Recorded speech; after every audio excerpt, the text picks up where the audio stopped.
So again, thank you for your patience. I appreciate you being out here. Today at approximately 1:50 hours, members of the Multnomah County Sheriff's Office Special Investigations Unit were in the area of Southeast 100th and Southeast Washington looking for a wanted subject.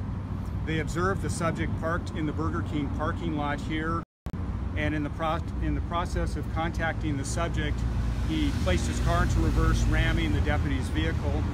A deputy fired his weapon at that time, striking a male subject in the car.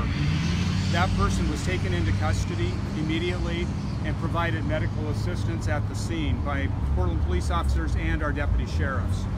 The subject was transported to a local hospital with critical injuries.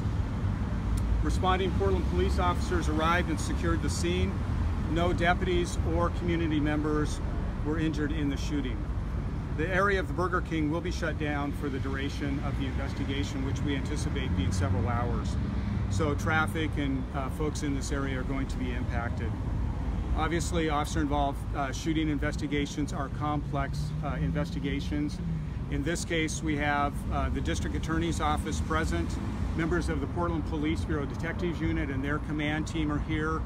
Our East County Major Crimes Team is present, and that includes members of Multnomah County Sheriff's Office, the Oregon State Police, the Gresham Police Department, and the Port of Portland. As I said, these are complex events. The involved deputy and witness deputies will be placed on paid administrative leave, as is standard practice in these processes. The officer-involved shooting process, our officer-involved shooting investigation, will take hours for us to have additional information, so we'll be providing you details as we learn them throughout the course of the evening. Can you tell us what the wanted person was wanted for?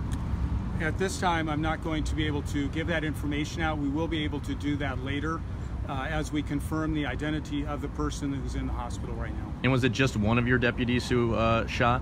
Yes, it was just one deputy sheriff that fired his weapon. Do you know how many rounds, or is it too soon? It's too soon to say in the course of the investigation, but we'll have those details available as soon as possible. Obviously, any officer-involved shooting, as you mentioned, is a complex investigation. Sheriff, can you just talk about this being probably the last thing you guys ever want to do on a call, right? Yeah, obviously, these are traumatic incidents for the community member that was shot, and our deputy sheriffs.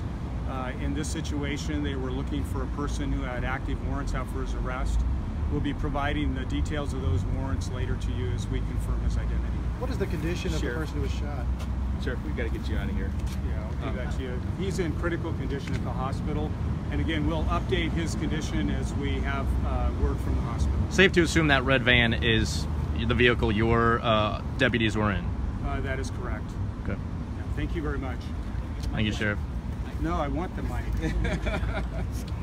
Well, there you have, that was Sheriff Mike Resse with the Multnomah County Sheriff's Office describing to us what happened just before 2 o'clock this afternoon in the Burger King parking lot at Southeast 100th and Washington.